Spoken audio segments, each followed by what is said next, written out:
9:30. We'll go ahead and get started. Good morning, everybody. If you're watching out there, my name is Craig, the Natural Medic. Welcome to the Natural Medic Adventures podcast. Today we're interviewing a special guest here, Dr. Natalie Bonthius from Survival Med. Hope I said your name right. Okay. And she is here to talk to us today about wilderness medicine education and just in general backcountry best practices for being out there and enjoying the outdoors. I know I've got a deal here of your bio, but you want to just give us the elevator pitch about yourself? Thank you for having me on here. It's great to do this. Thank you. So I am Natalie. I have a background in neuroscience, and I've applied that towards my education in wilderness medicine. I got my medical degree from the University of Central Florida and then graduated and wanted to do something that combined all of my interests. So I have dove into neuroscience and how that applies to survival and the mind in certain extreme environments. And then also founding Survival Med, I wanted to educate people on these topics and make sure that there was a way for people to conveniently be able to get their courses on wilderness first aid and many other things so that they felt better prepared out there. Awesome. Going back to, I know how I got involved in the outdoors. As a child, did you enjoy playing outside and going camping with your family? Oh, yeah, absolutely.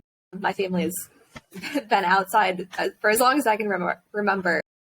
I have always loved that kind of stuff. My interest really took off when I graduated a little bit early from my undergrad. And so I went and lived in Austria for a little while. And so I was right at the foot of the Alps. And that really piqued my interest in the outdoors. I was able to do lots of kind of extreme sports over there and mountain climbing, skiing, all that stuff. And so it was really a great time and really solidified my interest in the outdoors and my desire to apply my medical degree towards that. Awesome. They do what, the X Games or something in Austria? Is that right? I think so. I didn't see it there, but I do believe that. I know it's kind of like the Olympics. It rotates. Yeah. So, as far as Austria goes, as far as their view of, I guess, backcountry or wilderness medicine, do they have different views than us, or do they do things a little differently? What was your experience? I'm not totally sure. I was more just involved in all the recreational stuff over there. I hadn't started my medical degree yet.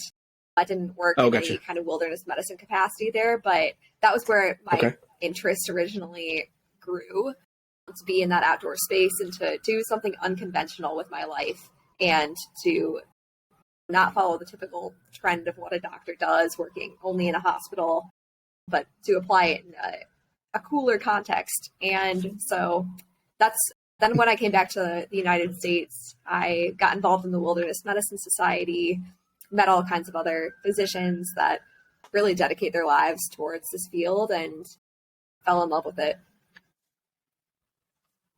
Awesome. Yeah. I'm the same way.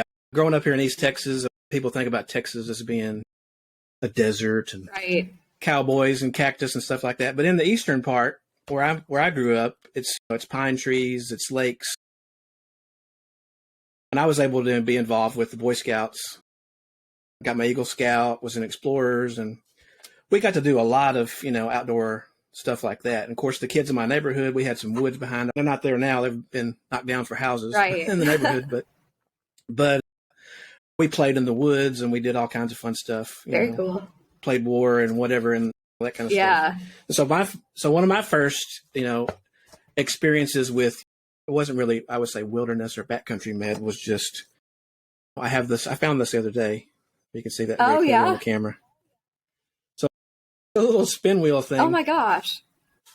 That I got in Boy Scout first aid training, way back in the day. Very cool. Yeah. That's great that you still have it. Yeah, I just happened to find it. And was like, wow, that's going back to the day.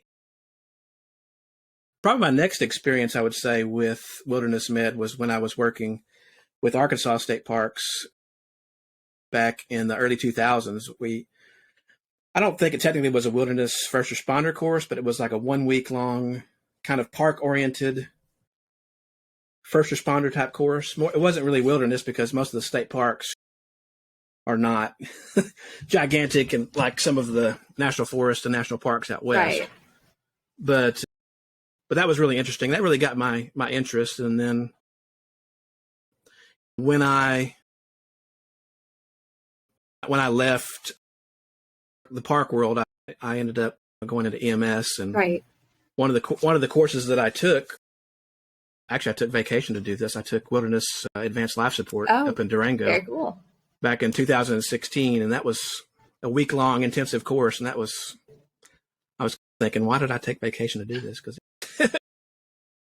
it was pretty intense. I think that was Wilderness Medical Society. I'm not sure of the exact of who did that. Some guy out of Maine, the doctor that wrote the book, actually was there to teach the course, and then there was some other people from the local fire department and everything. We did a bunch of different scenarios, and that was what really solidified me, having already been in the park outdoor world through scouts and through previous career. Yeah.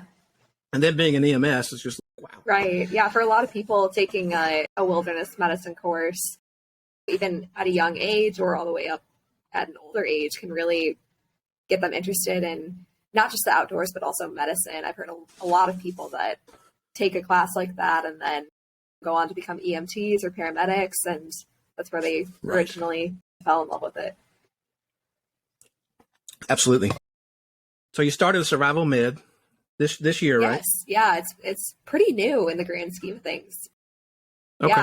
I was working with the University of Utah to teach their wilderness medicine courses and build up their specific program for a while over the summer, and then realized that there was this tremendous need for wilderness first aid and wilderness first responder courses and many others too. So I branched off and started Survival Med, and have been teaching it primarily online, actually, is where I've found that kind of niche, because a lot of people, you mentioned like you had to take an entire week off of vacation time and to go take that course. And there is a lot of value in the in-person stuff. And I think that when people are able to do it, that's great. But so many people can't do that. And they tend to be very expensive courses, and people just don't want to take a whole week of vacation to go do that. And so I wanted to provide a much more convenient option for people. So I translated everything, put it online, turned it into an entirely virtual course. It's totally self-paced. And so Survival Med now offers that wilderness first responder certification completely online. And then we also do first aid classes for a more basic approach to it for just people that like hiking and want to know what to do if they get injured. Okay. Awesome. How did you come up with, did somebody like kind of spark that idea in your head to come up with this business, or did you? Yeah, I think it was something that I had in the back of my head throughout medical school, just knowing that there was a need for it. But of course I was really busy getting my degree at that point and couldn't commit to starting a company. Sure.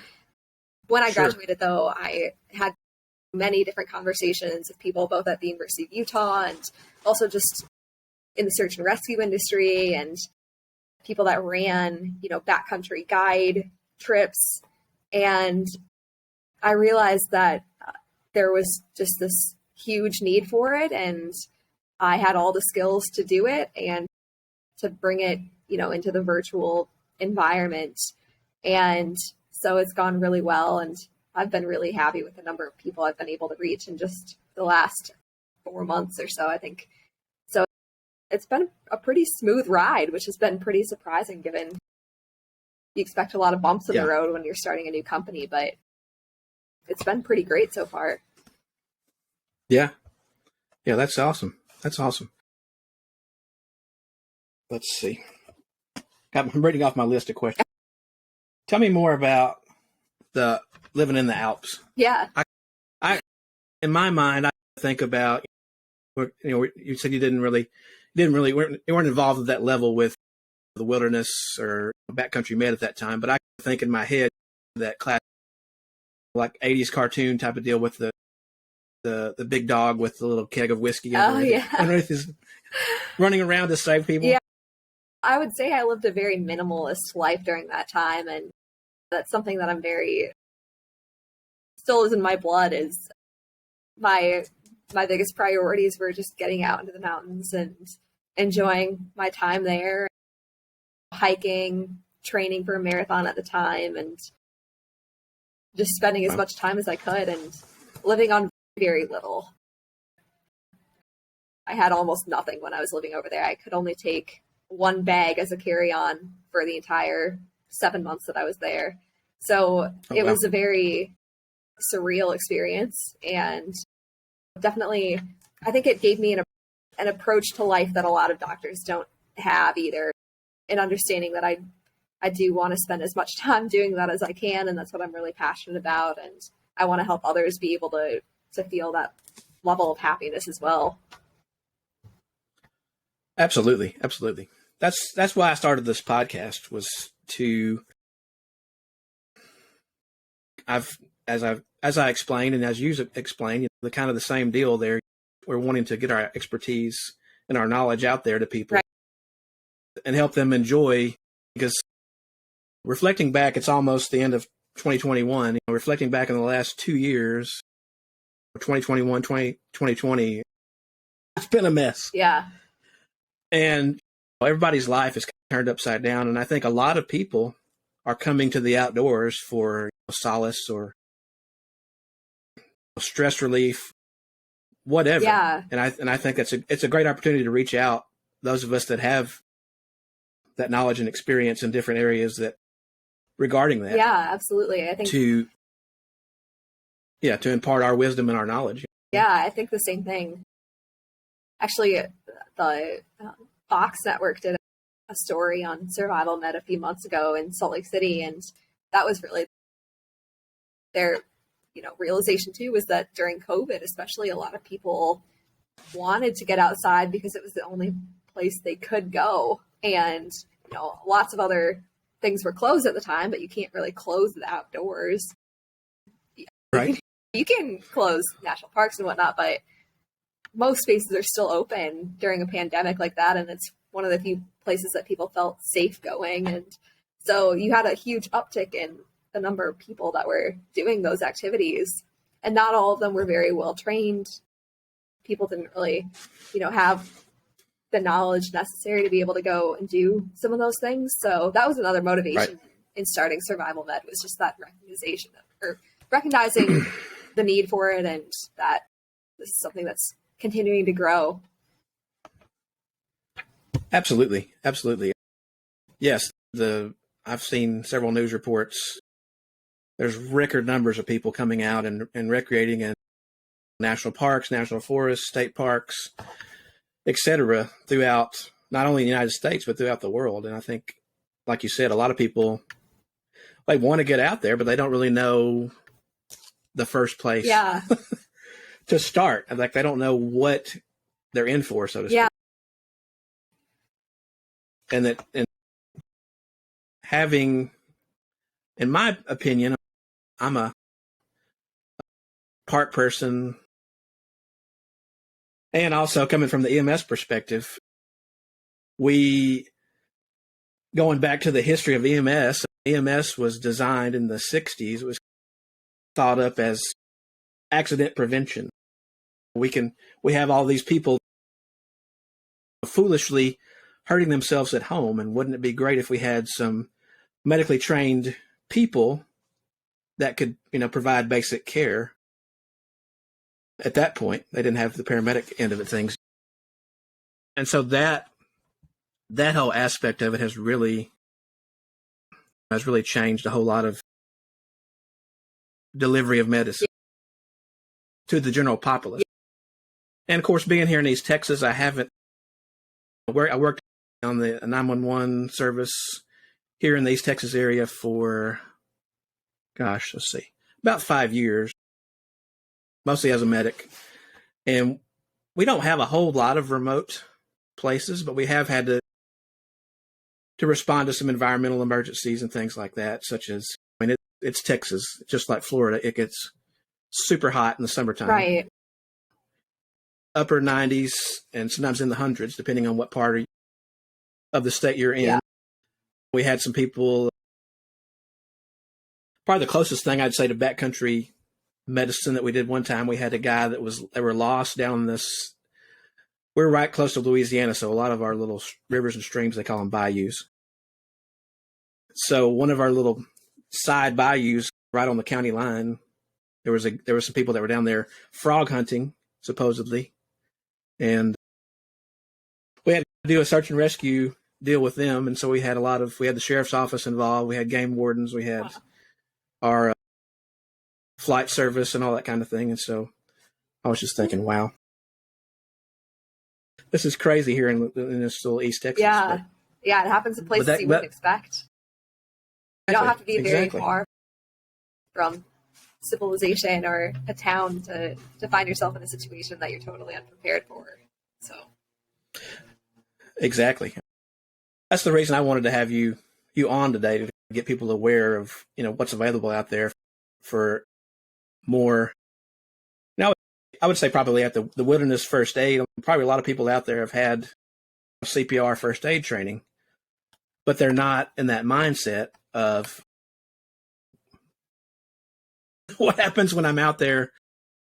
I'm 10 miles on a trail and there's no Jeep roads. There's no access to me. What happens if I fall off this cliff and break my leg? What happens if I get this gigantic blister on my foot? What happens if I get bit by a snake? Right. Yeah. And one thing that I teach in my courses is you don't need a life-threatening injury when you're in the wilderness context in order for something to quickly become life-threatening.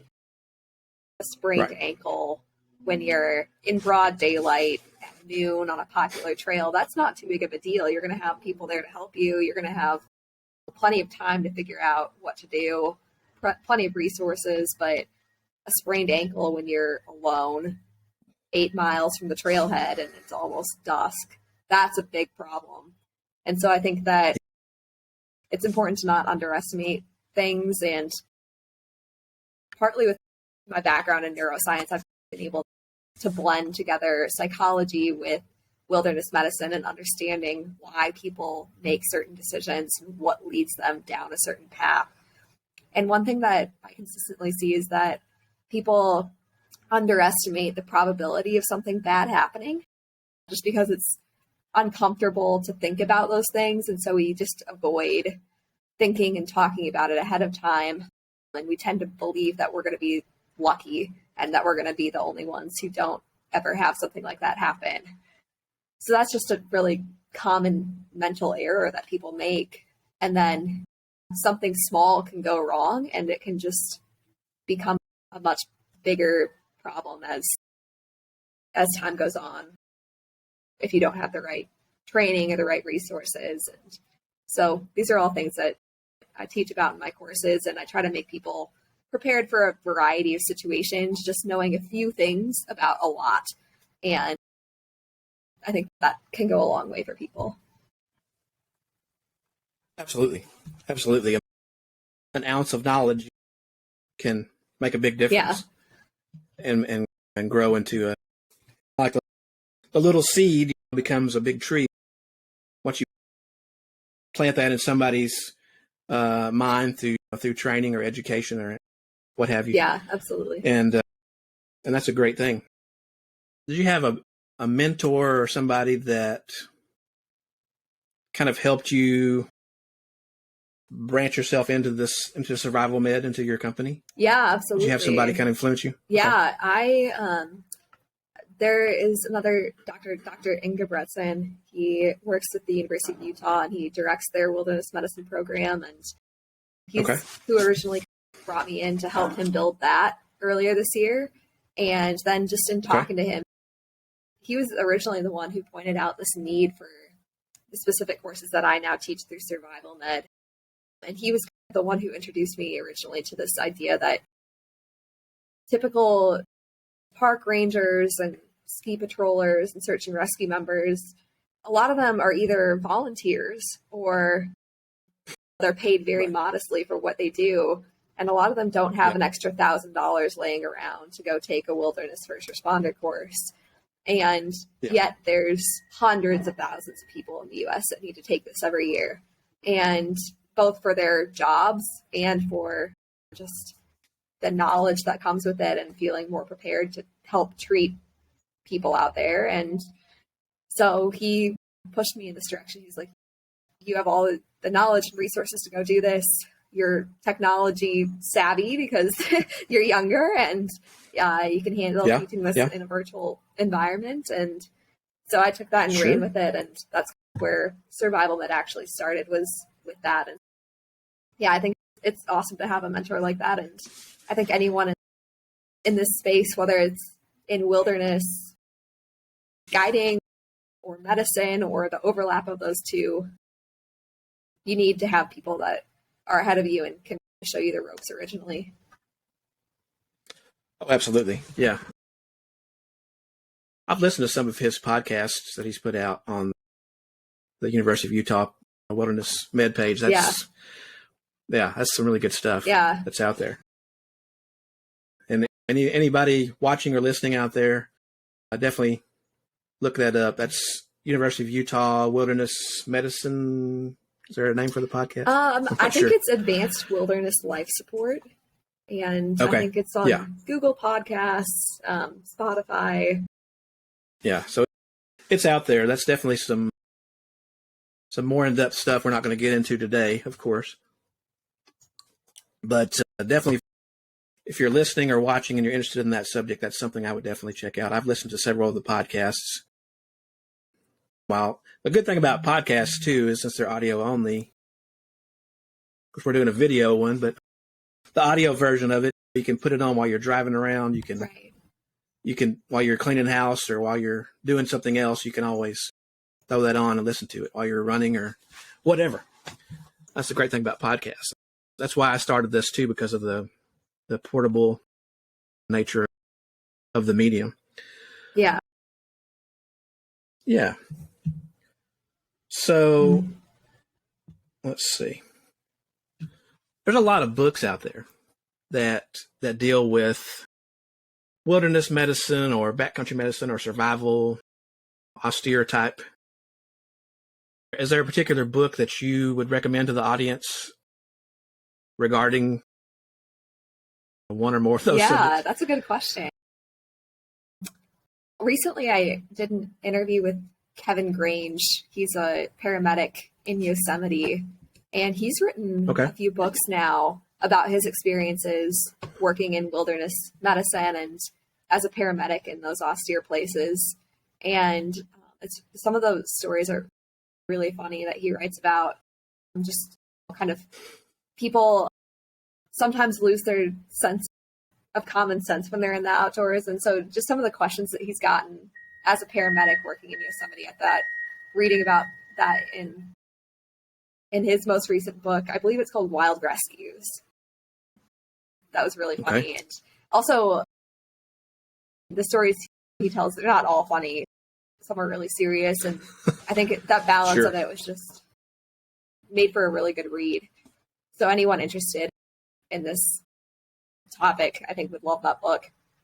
And then also I read Lawrence Gonzalez's Deep Survival recently.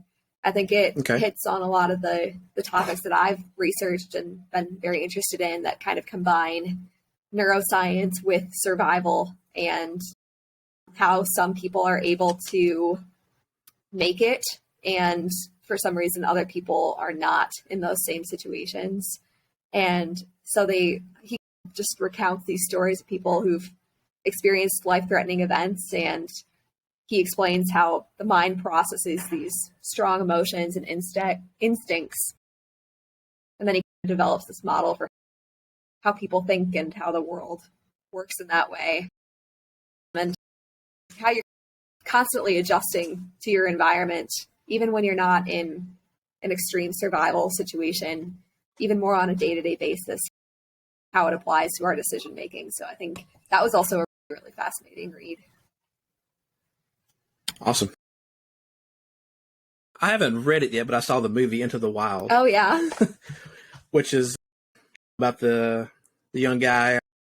I can't recall his name right at this moment, but he goes out into the wilderness of Alaska and pretty much tries to survive. He's trying to change his life and get out away from everything in the world, and goes out and lives in the middle of the Alaskan wilderness and ends up perishing out there. Spoiler alert. But the book I know is really good. Yeah. What I've heard, I haven't read the book yet. I have it in my bookshelf, but I just haven't got to it yet. Yeah, that's actually one I've been wanting. Yeah, and the movie is really good. I think it was Emil Hirsch. I think plays the kid or the guy, and does an excellent job of portraying that. Like when he's getting toward the end, which is kind of like that whole, like you were talking about, the whole mental game that you're playing with yourself. Yeah. When you realize you're in over your head, it's wow. A lot of what I've studied between when it comes to survival psychology is it's not so much that it takes a certain type of special person to survive. I think that was popularized by the media early on, that there's this kind of like survivor gene that you can have, or this. Sure. Some people are just mentally stronger. And actually, what I think the reality is that it's just that people die unnecessarily sometimes because they're not able to think clearly. And it's not so much that the others were stronger or better. It's that the people who did perish may have made just mental errors due to just being completely overwhelmed. And so it's not so much that it's not a difference of strength or anything like that. It's just what we've seen is that people can quickly become not themselves when they're in that context. And when you're sitting around in a safe, normal environment talking about theoretically what you would do, that's very different than when you're facing all those hormones, all the adrenaline, all the intensity and the terror of the real situation. And so a lot of people are not able to think as clearly as they would in other situations. And that's what leads them to make very silly mistakes, often is what leads people to actually die in those environments. So that's where even taking a basic survival class or a basic wilderness medicine class can actually do a lot for people, because what we see is that the less you're having to think in those situations, the less you're having to really think through what to do and to figure stuff out on your own, the more likely you are to survive, because your thinking is just not going to be very clear. Absolutely. Absolutely. Yeah. And like you said, it's all well and good to sit around and talk. If I was in this situation, I would do this or I would do that. But you really need to have an understanding of the possible situations. So it doesn't mean they're going to happen to you, but you need to be prepared for them just in case. Yeah. And one of the things, of course, working in EMS, I've been a paramedic for going on 8 years now. And I worked in the 911 system here. I worked in the 911 system in 2 places in Louisiana. And also I've taught a little bit, kind of part-time at community college. I was the skills guy for the EMS program, working with EMT students and paramedic students. And to see the change, just going to this by the student route here, to see the change in those brand new, wet behind the ears EMTs, they have absolutely no clue what they're getting into. Right. At the EMT level, because you have to be an EMT first, and then you progress on to paramedic if you so choose to go to the dark side. I mean, there's a lot to it, and a lot goes into it, and I think a lot of people don't realize that. Yeah. I think it's the same thing with wilderness medicine. And correct me if I'm wrong, but I think the wilderness first aid class is kind of more designed for the layperson. Yeah. Is that correct? Yeah. Right now, I actually offer 3 primary classes through Survival Med. One is basic wilderness survival, and that just runs you through a lot of the scenarios like we've talked about, just so that you know a little bit about a lot, and so that the most common stuff that you'll encounter in the outdoors, you have at least the first few steps down about what you should do. Right. And that's totally self-paced, it's pre-recorded, and so people can just do that on their own time. The next one is wilderness first aid, and that has a lot of overlap with the survival class in terms of the scenarios and everything that I teach with that, but it also has a little bit more of the hands-on, like how do you make a splint? How do you tie a tourniquet and stop bleeding?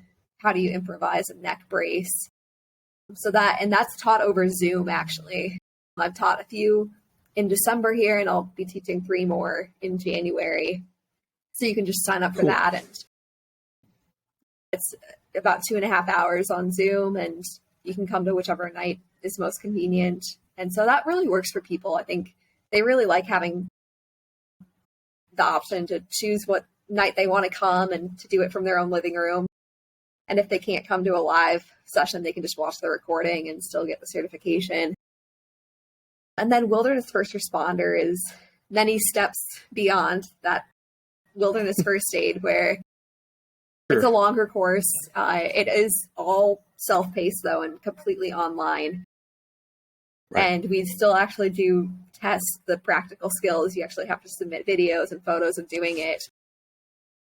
And that one is more for people, if they just want the medical knowledge, then they're welcome to take that. I think it's valuable for anyone, but specifically for people who work in the outdoor industry, they frequently need this certification. And so like park rangers, ski patrollers, search and rescue members, that's who we've largely been working with, is the search and rescue industry, and camp counselors, backcountry guides, anyone who works in the outdoors and is routinely in situations where they're having to help someone out.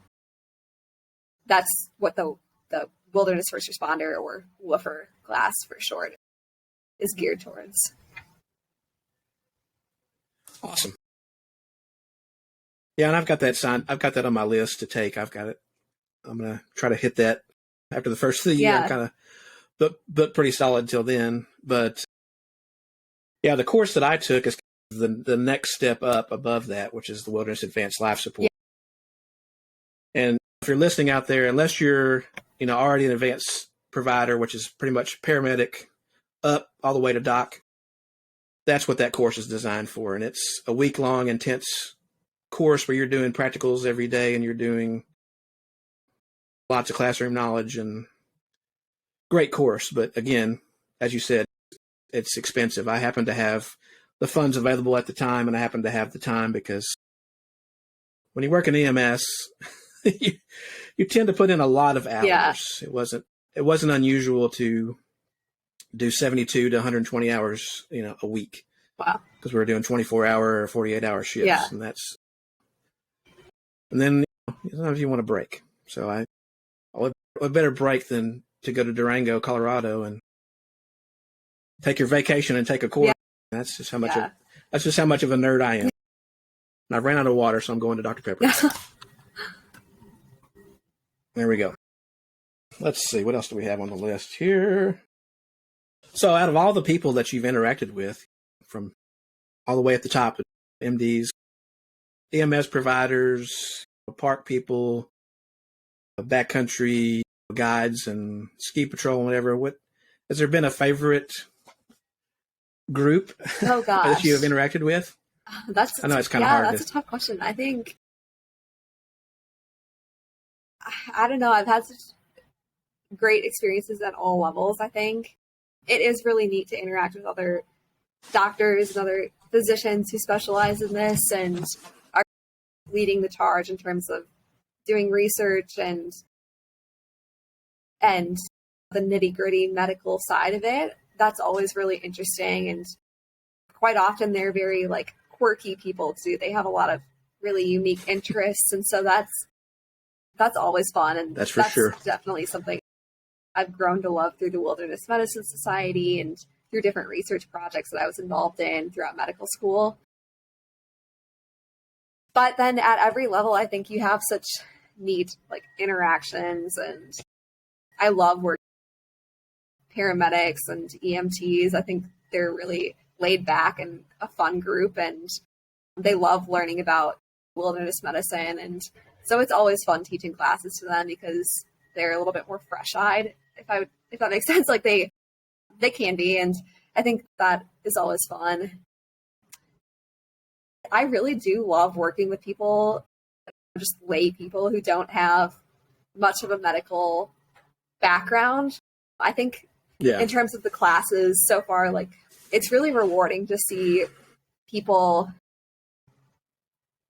absorb so much information so quickly, and just you can tell that it makes a huge difference in their confidence level going in the outdoors. And you go from not even knowing how to stop bleeding to knowing how to like improvise a neck brace if someone has a spinal injury. And so it's really rewarding to work with people who don't have a medical background and to teach them all the cool things. So I think it's hard to pick a favorite.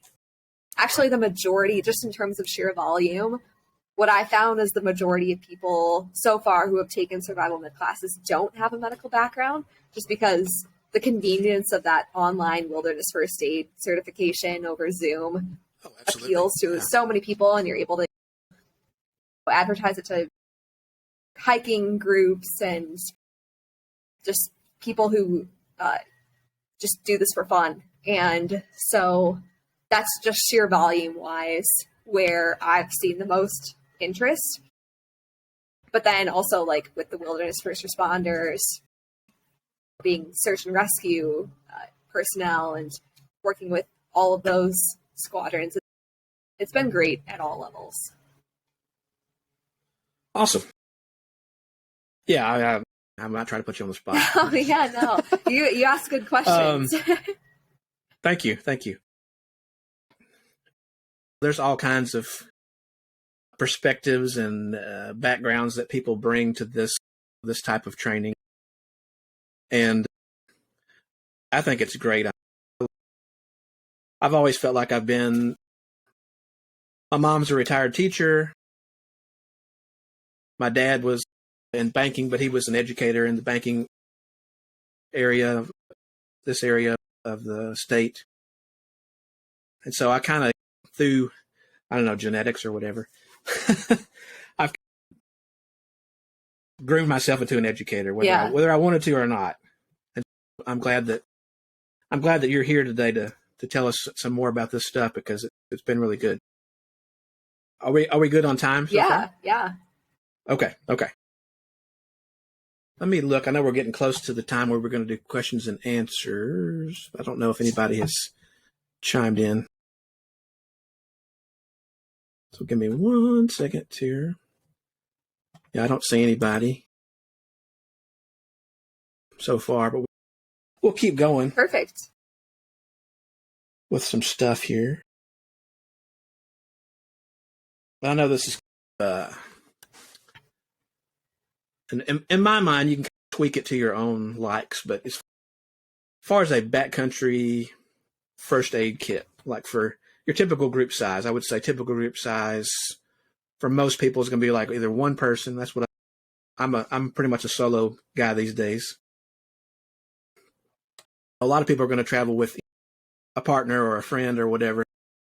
One or two people, what would you want to incorporate into your backcountry first aid kit? Yeah, I think one of the most important points I can make on that is a lot of people tend to buy pre-made first aid kits from Walmart or Amazon or whatnot. And I think that's definitely better than having nothing. Sure. Definitely better than being completely unprepared with nothing in your pack in terms of that stuff. But it's actually much Right. better to create your own medical kit if you have any kind of knowledge or input on how to do that, just based on the situation that you're going to be in. A lot of those pre-made kits are not tailored to your environment, and they're not specific to the activities you're going to be doing. So if you're just out on a day hike, I think the most important stuff would be just like wound control. So like ACE bandages and stuff for preventing infection. And so you can keep it very basic if you're doing very basic activities in general. And especially if you're close to rescue if you would need it. And if you're going to be within cell phone range, likely, then that's a much different scenario than if you're going out on a week-long backpacking trip on the PCT or somewhere where you may be without cell phone service for long stretches of time. You could be completely by yourself. And so then I would definitely make it a more extensive kit. I would throw in a flexible splint if you have one, or pain control too. Even very simple stuff can go a long way if you do twist an ankle or get yourself injured. And again, ACE bandages are awesome. They're very flexible and adaptable. And scissors and knives, knowing how to use a knife properly is a really important skill and can be applied in a lot of different scenarios. Water purification is huge too. It's really a bad idea to rely on only one method working for you the entire time, especially if you're going to be, again, pretty far out there without possible rescue if you need it. I would bring at least 2 different forms of water purification in case one isn't working for you, and definitely know how to do that before you're going out there and trying to do it for the first time on the trail. That's usually not a good situation for people. Other than that, it is difficult to universally give recommendations on survival equipment or anything, but one thing I teach about in my course that's really useful is the space blanket. Is actually a really useful device for people, and usually it's $8 to $10. It's this aluminum foil looking blanket, and it has so many different uses in the wilderness context. You can use it as a blanket to prevent hypothermia. You can use it to create shelter, collect water. It's really reflective of the sun, so you can use it to signal for rescue if you need it. And so that's one of the few things that I can universally say is useful to carry with you. Absolutely. I'm digging out one out of my bag here. Oh, great. I'm actually going tomorrow morning. I'm actually leaving on a 3-day backpacking trip. I'm actually going up to Arkansas to Eagle Rock Loop, which is the longest loop trail in Arkansas, 27 miles. And it's really an odd time for the weather because it's been the same deal as up here. Here we go. Oh, yeah. Well, there you go. This is the SOL version, emergency blanket. It's a little bit different than the plain Mylar because it has a tarp material on the outside, and then it has the reflective kind of Mylar stuff on the inside. But yeah, it's going to be strange weather because it's going to be here locally in my town. It's going to be 70 degrees tomorrow for the high. And it's going to be, it's up in the mountains. It's not the Rockies or anything. It's the Ouachita Mountains, which are right here at elevation. We're between 250, 300 feet down here in the flat piney woods of East Texas. But up there in the Ouachitas, it gets up 2,000 or more feet. Mm-hmm. So it's a little bit different. Yeah. But luckily it's not going to be too cold. But I always take a little bag, whether I'm day hiking or in this case backpacking. I have this little bag and I have the 10 essential stuff in there, repair stuff. That's just some zip ties and some duct tape. Got some fire starting stuff in here, medical. And it's funny that you were talking about the Walmart medical kit because I have. Oh, well, there you go. It can be really useful. And again, I think it's better than not having anything. And in certain contexts, I think it would have everything that you do need. And I added some stuff to it. I had some leftover.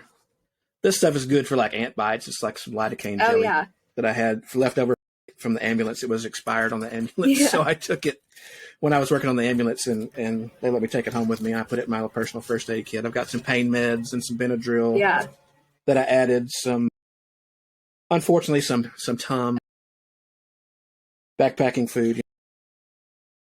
But this kit is actually pretty decent. I think it's a funny name. It's called the Happy Hiker Kit. And it's available at Walmart. It's $7, but it has, just as a basic kit, it has like sunscreen. It's got antibiotic ointment, Band-Aids, moleskin. I also added a safety pin right there. Just in case. Let's see, what else does it have? Insect protection cream. So it covers a full gambit of things and it's good for one person, I think. Yeah. But like I said, I did make some additions to it. And so that's all good. But I also have, I like these kits from Adventure Medical. They're pretty good as far as having a balance of stuff. But like you said, it is difficult to have a kind of one-size-fits-all kit. Yeah. But again, as you said, it's better than nothing if you are just getting started in the outdoor activities. Whatever you have available. I love REI. I've been a member of REI since 1990, I think. Yeah. When I was in the Scouts. But it's 3 hours for me to go to REI and get some of their more high-end stuff. Yeah. Yeah. And I think people get intimidated by thinking they need top quality gear and they need all this extensive knowledge on the difference between these things. And to me, that tends to keep people out of the outdoors. And it's unfortunate because in a lot of cases, just carrying a few really simple things is all you need. And so that's, something that I want to teach more about in my classes. And so I think it's like you said, that kit, even just a really simple one from Walmart, is better than nothing. And certainly if you're not going out on some really extensive backcountry trip, I think that it can go along. Yeah, that was just one I picked up because I wanted to. I think I've done a first aid video on this channel. Let's see, when did I do that? I think back in September, I believe. And I took your approach as to it's better than nothing to have some kind of a kit that provides the essentials and then tweak it to your own liking. Or if you're a little more bold, once you have some knowledge, you can come up with your own kit to tailor it to your specific situation. Because backpacking down here in East Texas and Arkansas and these areas is going to be different than going in, Colorado or even down there where you are in Florida. The environment is different. Yeah. And if you're in up in the Northeast, and if you're in Maine and you're at the tail end of the Appalachian Trail this time of year. Yeah. The situation is completely different. Yeah. What do you think is the most common backcountry injury that is out there? I know that's one of those hard to nail down exactly. I'm sure I could find real data on that. I think just in terms of my own personal experience,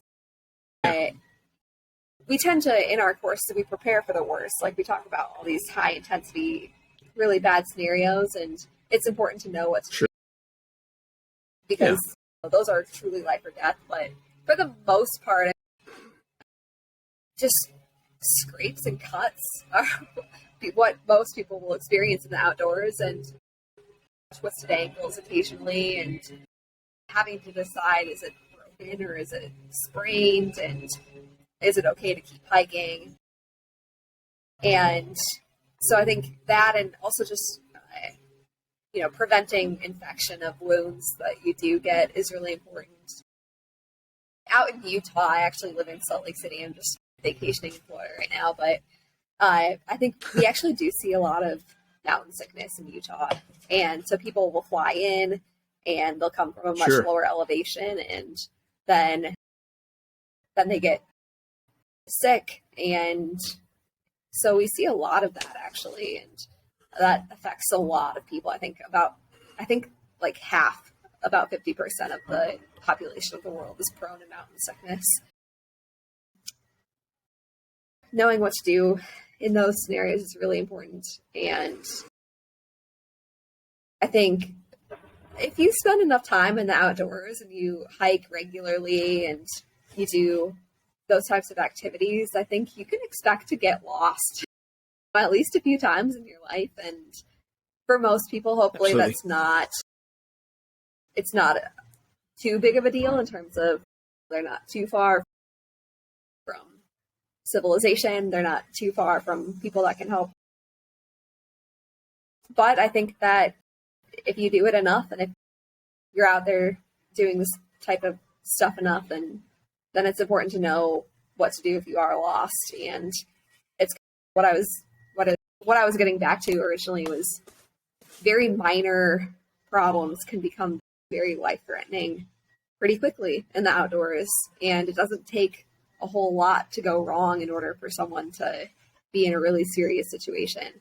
And so I think knowing what to do, even as like early on in the process as possible, is important. Absolutely. Okay. Controversial question. If you have a blister, do you pop it or do you not pop it? A good question.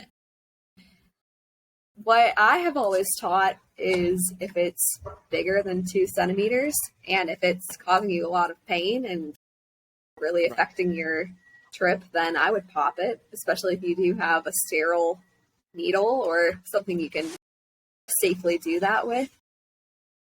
If it's smaller than about 2 centimeters, then generally we don't advise doing that. There is a risk of infection when you pop it. And so if it's smaller than that, then you probably just want to wrap it and try to reduce the friction over that area and see if that helps. Moleskin is really useful for that. But yeah, it comes down to the individual person and what they're comfortable with. And Sure. But yeah, Absolutely. blisters are super common. And you asked about the most common stuff. Blisters is really, one of the more. Yeah, absolutely. Yeah, if you're going to pop it, audience, if you're listening out there or watching, definitely use something that's sterilized. The safety pin is fine, but as long as it's sterilized alcohol, or get the old lighter and hit it up so it's nice and clean. You don't want to be sticking just some dirty piece of metal into your foot. If you decide to pop it. And we're not really going to say pop it or don't pop it. I think it's an individual basis. Depending on, of course, where it's located on your foot. If it's a striking surface of your foot, the bottom of your foot, the heel, and it's ginormous and it's going to rupture anyway, you might want to let it free, so to speak. That and cover it up. That way it doesn't just do it on its own. So regarding lost behavior, I'm going to check for questions again in just a second. I didn't see any earlier, but we'll check a second. I picked up this for myself. Oh yeah. For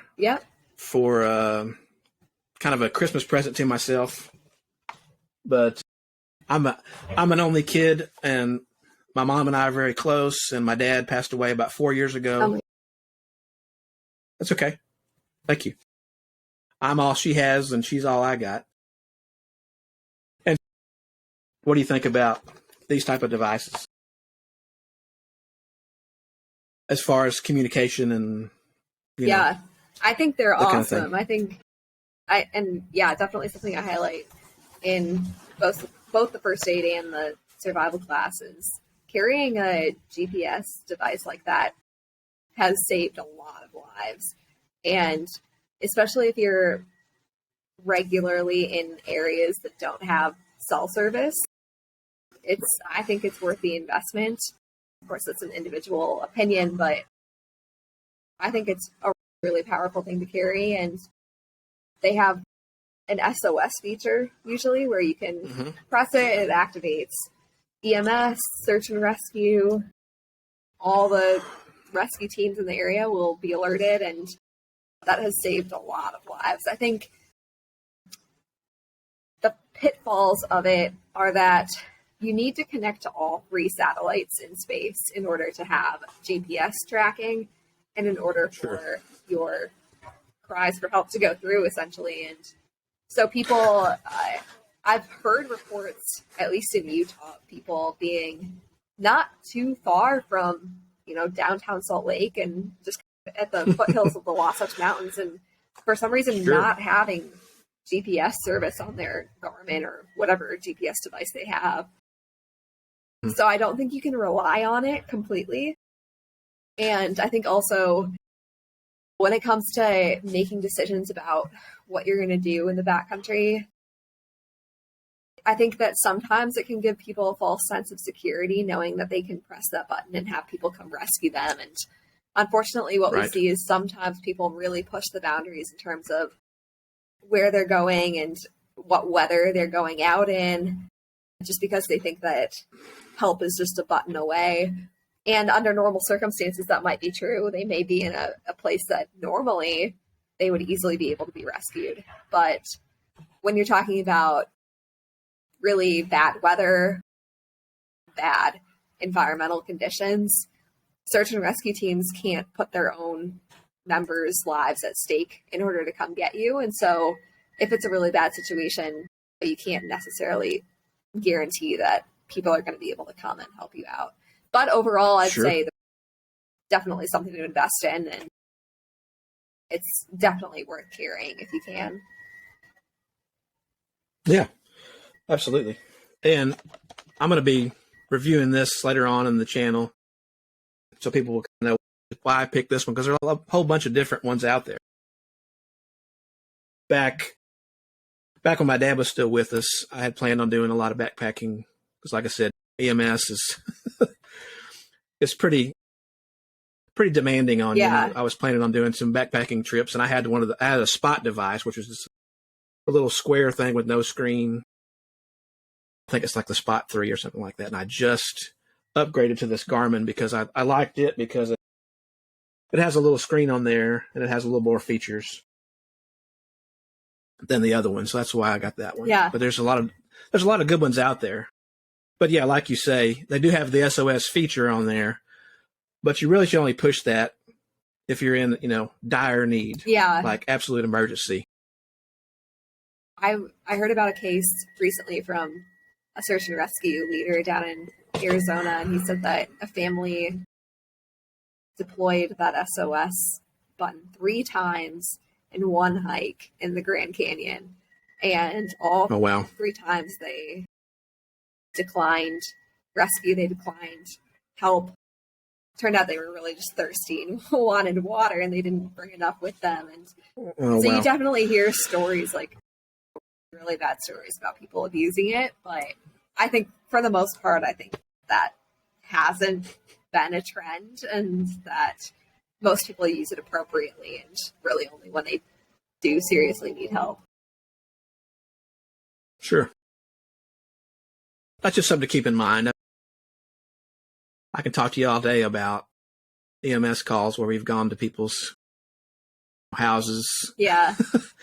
Even here in my own community. And we went to a lady's house to adjust her medical bed. She thought we were the appropriate people to call. Oh, wow. So she dialed 911 for us to come out there and adjust the settings on her medical bed, which it's fine. We're more than happy to be out there and help.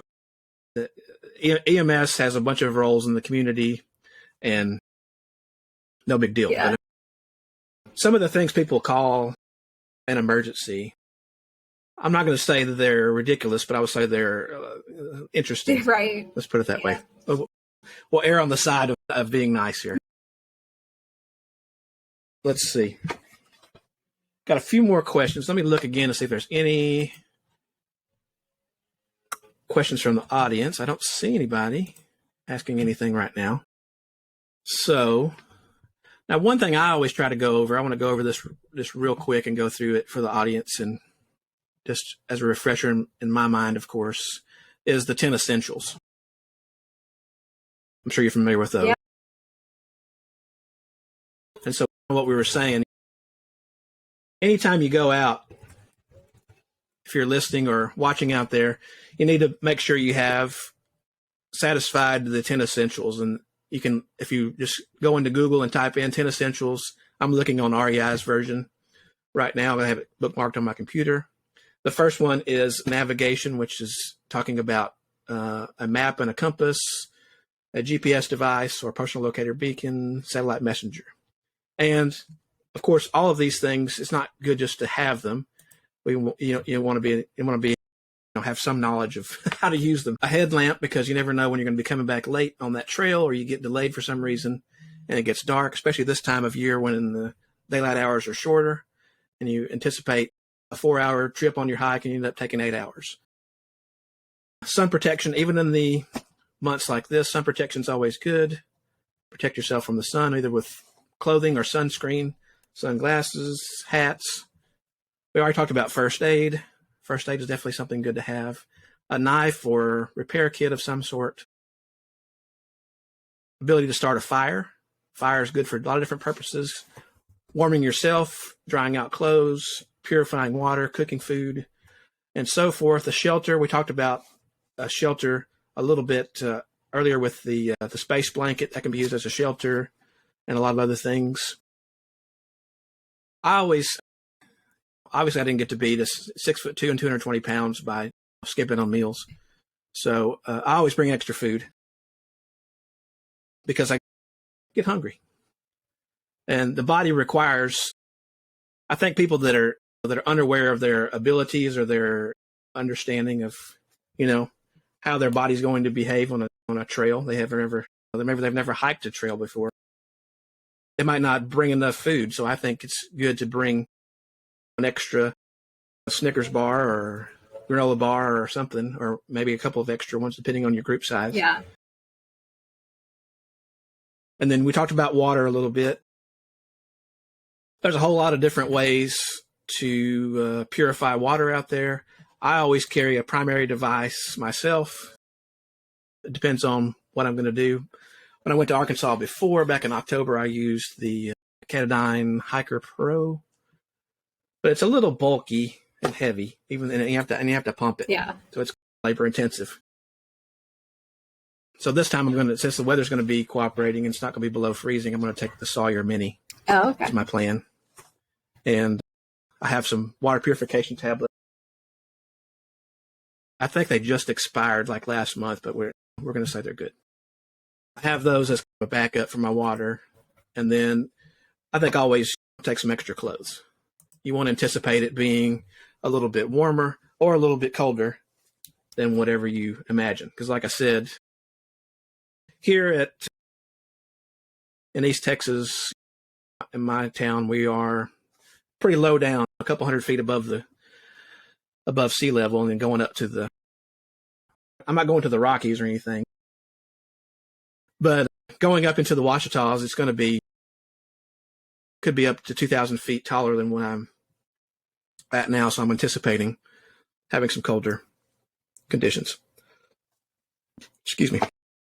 So that kind of covers the 10 essentials there. So definitely take a look at those if you're listening or watching before you go out on your next adventure. And we've been on here for a little over an hour now, so I guess we'll wrap it up. You got anything else you want to add before we? I think this has been great. It's been great to talk about this, and definitely made me think about a few things that I haven't ever actually answered before in an interview. So it's always interesting to get on and do these. I think if anyone is interested in the survival med classes, I think, were you going to link the courses? Yeah, I'll put a link cool. in wherever this is posted to, either on Buzzsprout or YouTube or Facebook. I'll put a link to awesome. to your courses so people can get on there. Yeah, so definitely check that out. And I think too, if I'm always open to new courses and new collaborations. So if anyone is listening that has a group that they work with or works in the outdoor industry in any way and wants to host any kind of class, then definitely reach out to me. And I think that I'm open to many different things, and I've done many different classes to tailor to different groups. So I'm always happy to do that. And yeah, it's exciting stuff. Awesome. Thanks so much for being here. Absolutely. And really had a good time talking to you today. Yeah. So anyway, I hope everybody's having a happy holidays and enjoying these last few, I guess we've got about, a little over 2 weeks or so, maybe. Not quite that long. What is it? Oh, we have about a week and a half, sorry, after I look at the calendar, left in 2021. So I'm hoping that 2022 will be better for most of us, all of us. I hope if you're thinking about getting out there and enjoying the outdoors, definitely be prepared. Sign up for some of Dr. Bonthius' courses, because the only one I've taken so far is Wilderness First Aid, and it's a great course, especially for the layperson to get the basic understanding of how things are different out there compared to being here in town or in closer to facilities that can take care of more imminent threats.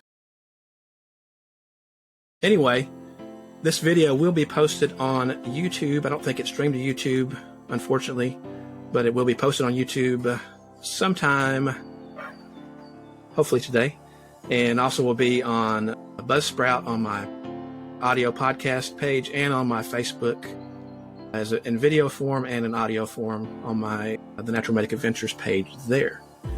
So if you've enjoyed this, make sure to give me a thumbs up if you're on YouTube. If you're listening on podcast that allows for reviews, I'd love to get a review and all that good stuff. But thanks so much for listening, watching, and we will see you out there on the trail, guys. Take care.